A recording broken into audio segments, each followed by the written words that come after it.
So 1 John 5, chapter 5, 1 to 4. Whoever believes that Jesus is the Christ is born of God. And whoever loves the Father. So what does that mean? So notice he didn't say whoever says that Jesus is the Christ. Whoever says that Jesus is the Christ is born of God. It says whoever believes.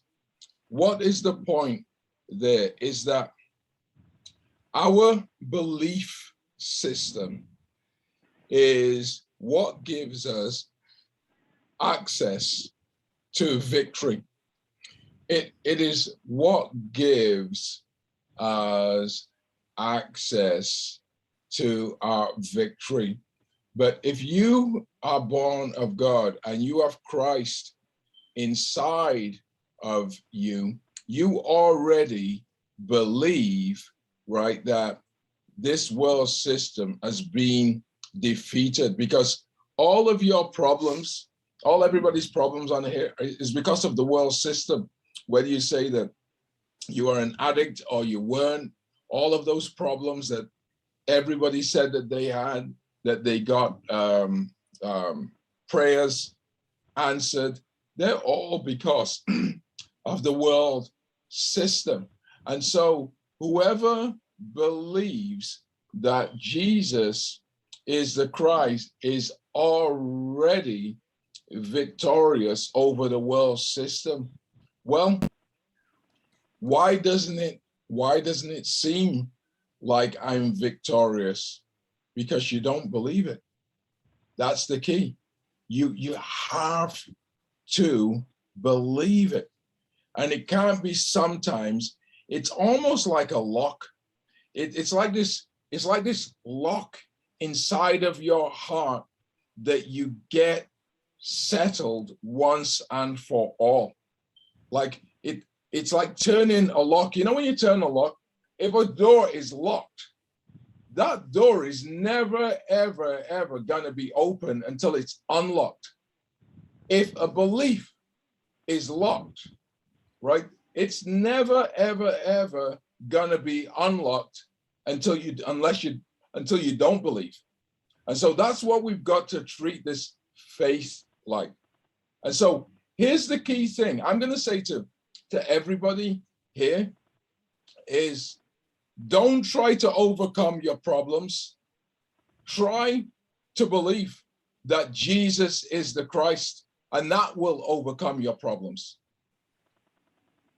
You know, so don't try to overcome your problems. It's almost like, don't try to run this way, get this taken care of, get that taken care of. Oh, I gotta do this, I gotta do that. Here's the easiest way. Seek first God's kingdom, his righteousness. All the things you need will be added. That's seeking one thing rather than running around after a million different things. And it's the same thing here. So whoever is born of God, whoever loves the Father, loves the child born of him. By this we know we love the children of God, when we love God and observe his commandments. Anybody who says that they hate people, I hate sister this, anybody who's misogynistic, racist, whatever the case may be, they don't love God. They're not born of God. You cannot be born of God unless, because when you are born of God, there's a seed inside of you. It's impossible. You know something, you know what I was thinking about the other day? For me to even make a statement, to do something, I did it all the time before, to say to someone, go to hell. Do you know something? It's not, I almost don't think it's possible for me to say. I was just thinking about it the other day, because when you are a partaker of the divine nature, you love God, and this seed is inside you, the last thing you want anyone to do is go to hell. I can't even joke about something like that. Something has changed. Oh, I could tell you that from morning till night before, but now, once you are born of God and you've got that seed inside of you, and if you feel like you've changed a little bit, here's what I'm going to say: dig in more. You're on the right path. Dig in more. There's nothing better to know that you're on the right path, right? That you're on the right path. You're on the right path a little bit. Put a lot into it. Think about how much we've put into things when we haven't been on the right path, right? So, for this is the love of God, that we keep his commandments, and his commandments are not burdensome. So anybody who loves God will not think whatever God tells them to do is a burden. And then, for whatever is born of God overcomes the world. And this is the victory that has overcome the world, our faith, because our faith is a conduit, right, to the victory. We believe by faith. By faith, we get access to Christ. Christ has overcome the world. We get access to that victory by faith. So you have overcome the world. What does it mean to overcome the world? You have overcome this system that is called the world. This system, the world system, wants to destroy you. That's how it's set up. The world system wants to hinder you. The world system wants to get you totally away from God. That is the world's system. The creature trying to act like he's the creator. That is the world system. And us living naturally when we were supposed to live supernaturally.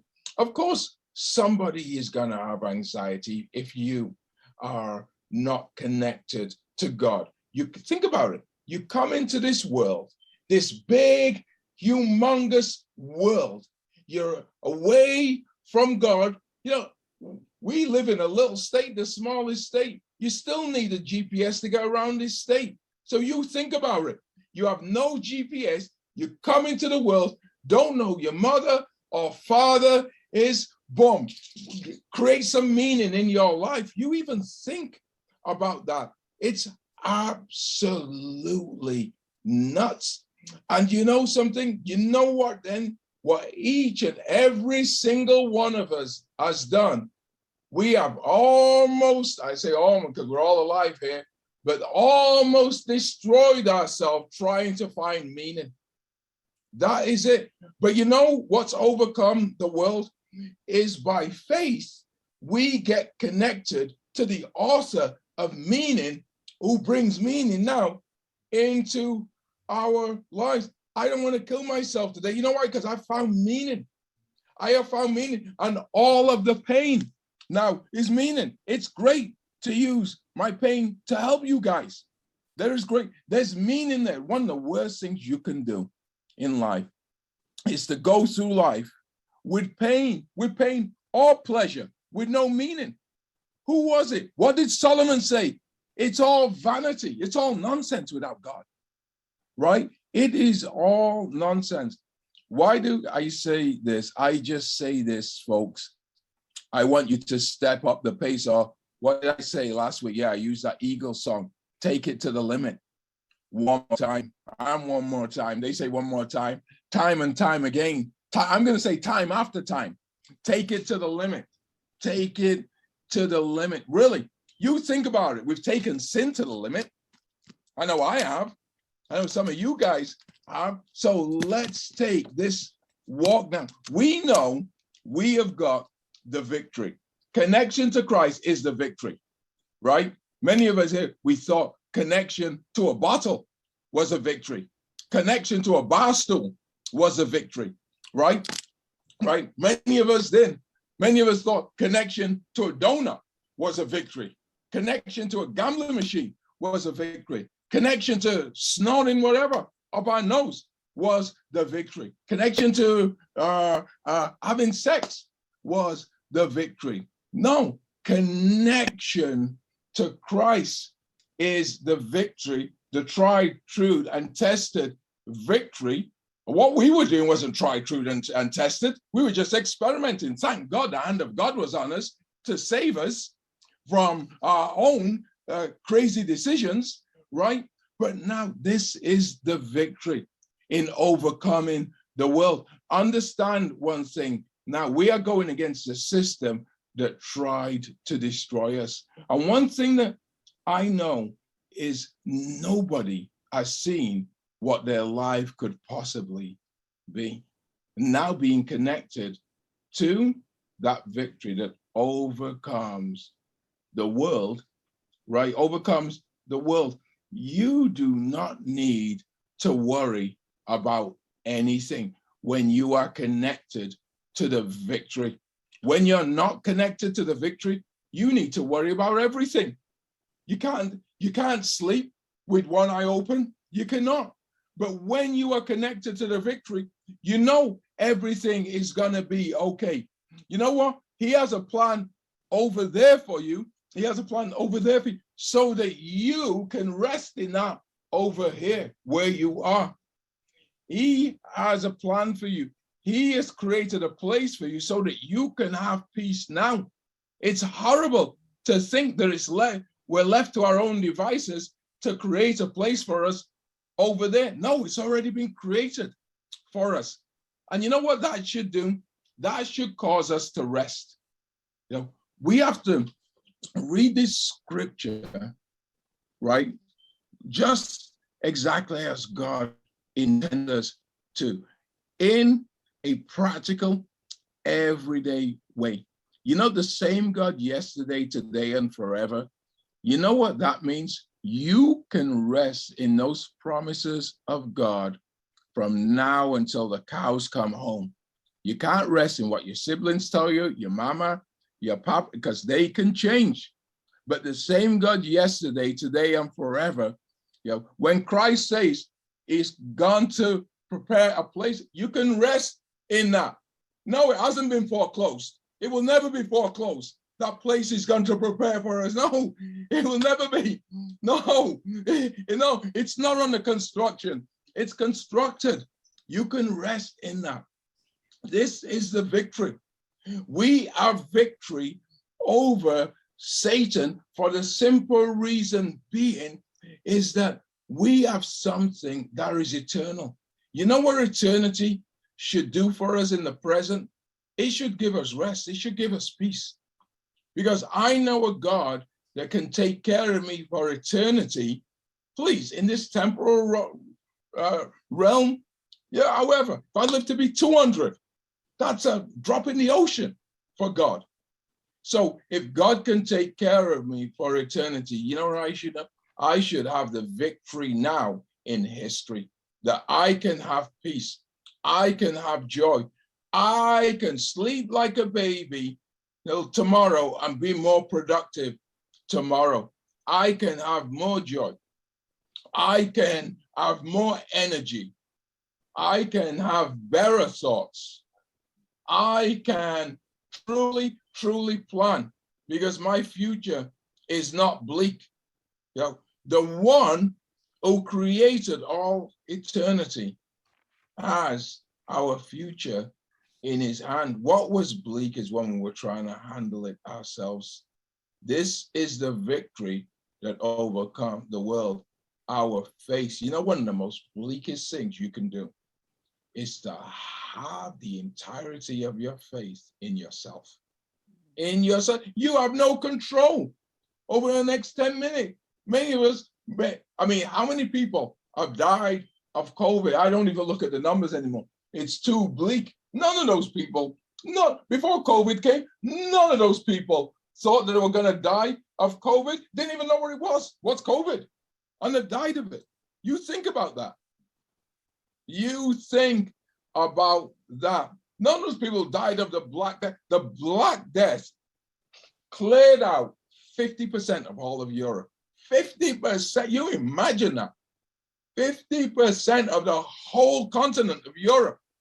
And when you got that, really, it was, get your affairs in order. If you have time to get your affairs in order, because that moved quick.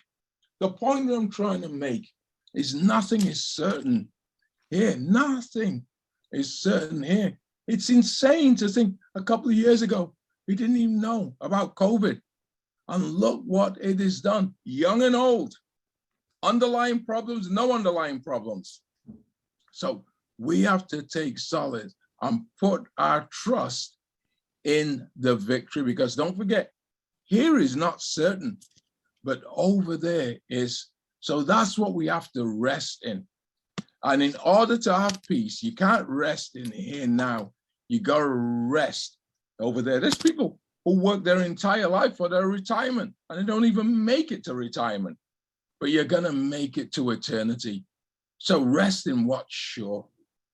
And you rest in over there so that you can have peace over here.